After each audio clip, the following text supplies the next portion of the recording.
Message from Chief Minister, Northern Province, Sri Lanka. It gives me great pleasure to send a message on the occasion of the Ilangai Tamil-speaking Diaspora Conference to be held at KLT School of Oriental and African Studies, University of London. The conference is organized by the Tamil Information Center, which is in existence for over 35 years. Inter alia, they collect information on all aspects of life relating to the Tamil-speaking people of Sri Lanka. The TIC is part of the network connecting humanitarian and human rights non-governmental organizations worldwide. Matters intended to be discussed at the conference are impressive. Basic rights of the people of the northern and eastern provinces, their resettlement and rehabilitation, the war crimes inquiry are some of them. The conference objectives include facilitation of dialogue within the different diaspora stakeholders, the development of shared understanding of the international context, the present predicament of Tamils in Sri Lanka and elsewhere, discussing ways and means of offering alleviation to the war-battered Tamil community. It's our conviction that two important considerations should permeate our thinking when we focus on rebuilding northern and eastern provinces. They are the UN Doctrine and Development Framework, Transforming Our World 2030, the Post-2015 Development Agenda, consisting of the 17 Sustainable Development Goals and 169 indicators, and the September 2015 Consensus UN Resolution with its contents and timelines relating to the war crimes process. It's also important to place in context the continued relevance and importance of the joint statement issued by the UN Secretary General and the then President of Sri Lanka on the 26th of May 2009.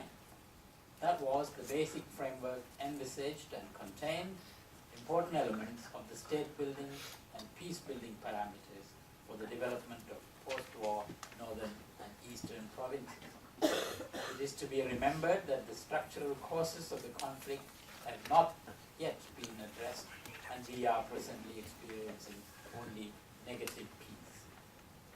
Taken together, the above two international policy documents accepted by the government of Sri Lanka and the international community should serve as critical frames of reference to influence your unique and noble initiatives commencing today.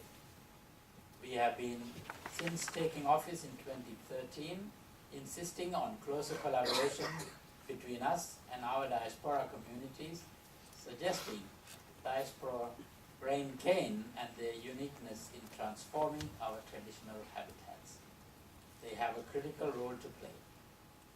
As the Minister in charge of local government in Northern Province, I, on my part, have begun to engage with diaspora communities via host country local government structures in a meaningful way, organizing twinning initiatives as the one signed with the Royal Borough of Kingston upon Thames in October 2016.